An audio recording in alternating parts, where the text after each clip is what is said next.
Okay, well, I guess this is part two. Not sure if this is going to become a series, but I do got a lot to do. First video, pulled the engine. I didn't mention much in it. I think I might have talked during the time lapse, but you wouldn't have heard anything I was saying.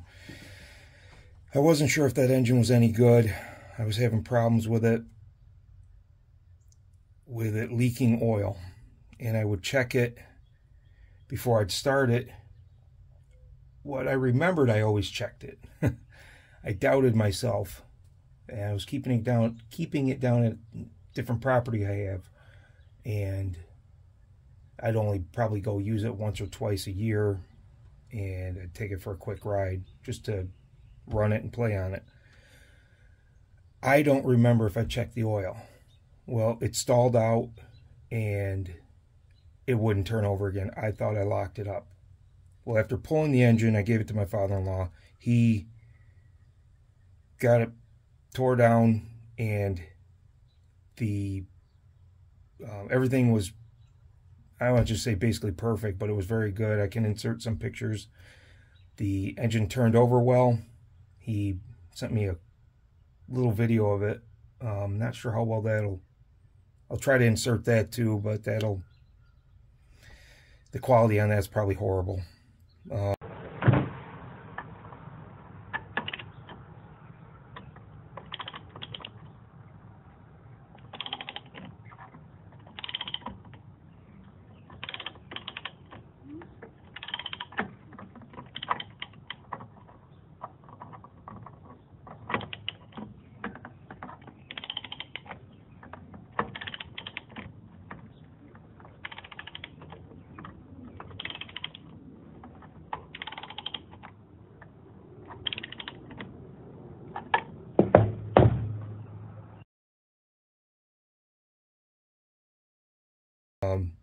The cylinder head was good. The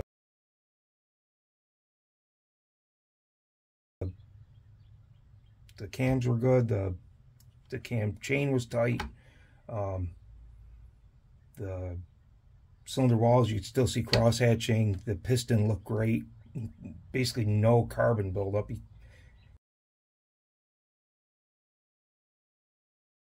know, when he wiped it off. And what I feared, it was the piston rod had seized on the crankshaft. Well, when you look down on it, it looked flawless too. No heat. You could usually blues.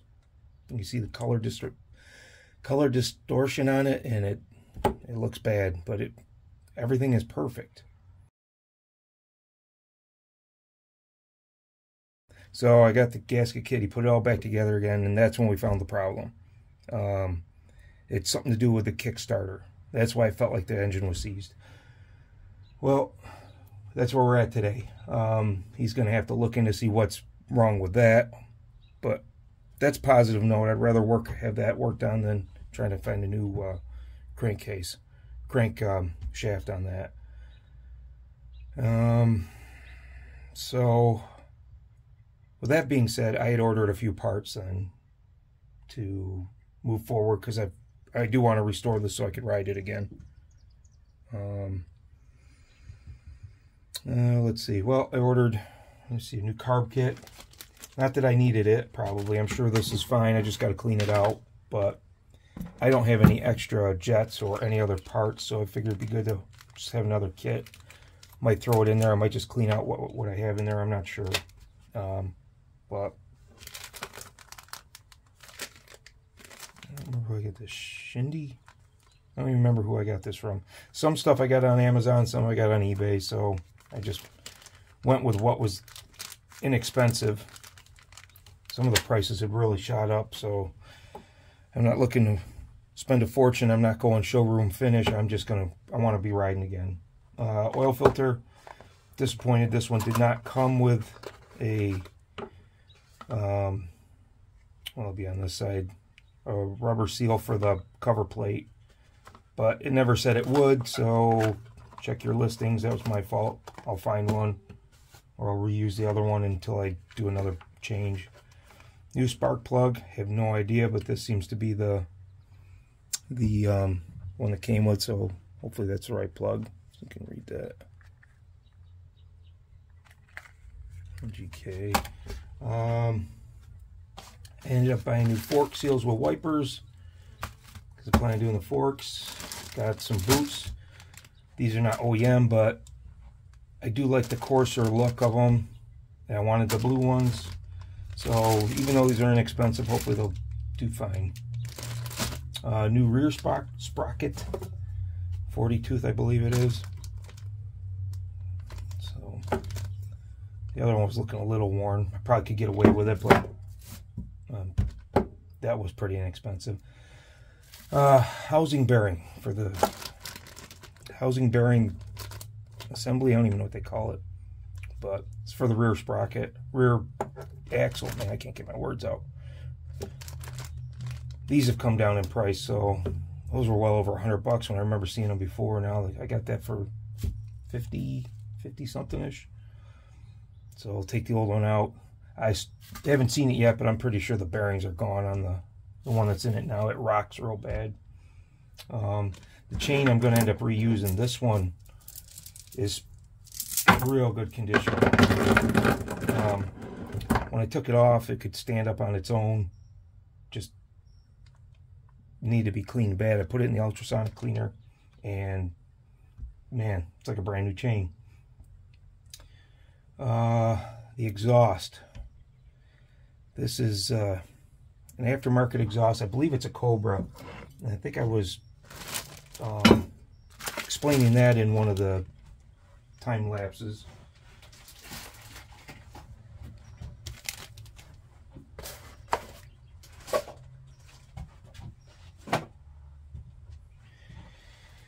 Because this was an aftermarket, it didn't come with the studs on it to put the heat guard on it. Well, I bought a heat shield aftermarket.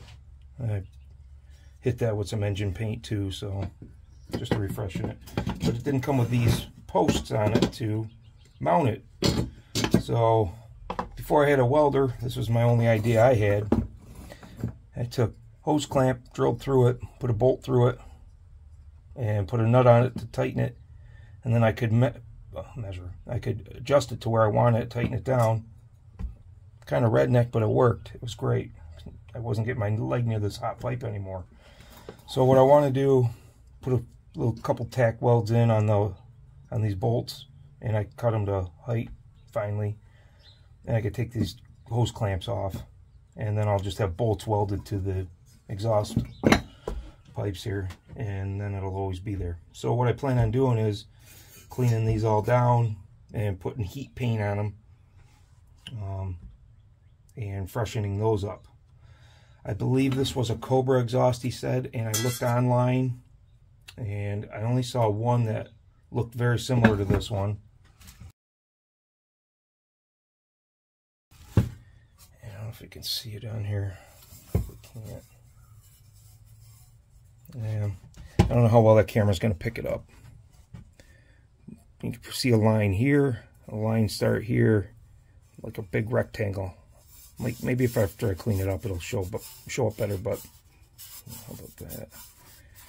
That's where I think the badge went, which would have been rectangular, and that would have been a Cobra badge, probably Cobra exhaust. So I think, if I remember right, he did tell me this was a Cobra exhaust, which I'm sure it's got to be repacked. You can see it's already in need of a cleaning too, but that's on the list. As I said, I refreshed up quite a few parts. The heat shield I already had.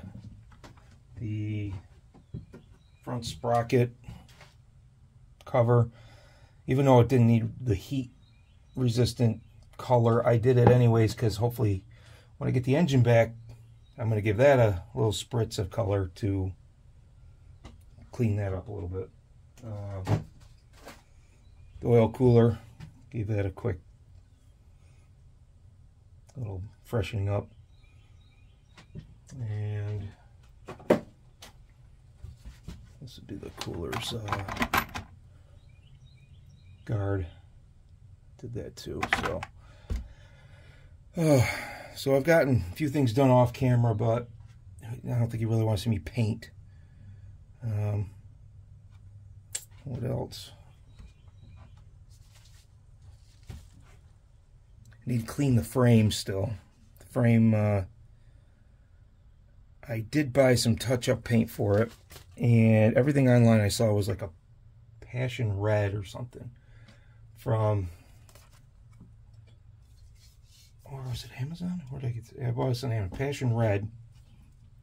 I got it from this company, Color Right. It seemed to be a lot of people recommended them, but I did a quick spray on it, and that is a very bright red. I don't know how well that comes up on camera, but when I put that against the frame, I don't know if, because I'm the third owner, I don't know if that frame has been touched up with a different color, or just the gloss is gone. I don't know. This just looks like a brighter red, so I don't know if I'm gonna try to do the whole frame with one little can, or if I can, I don't know, find a different color. That's still up in the air. But anyways, I got a lot to do still on this thing, so anything I do is going to be moving forward, and I'll try to get some of this stuff done before I get the engine back anyways, because I've never done forks before, and I've never had the bearing housing out before, so I'm going to have to strip that all down anyways. So, got a lot to do. Hopefully you guys stick around to watch.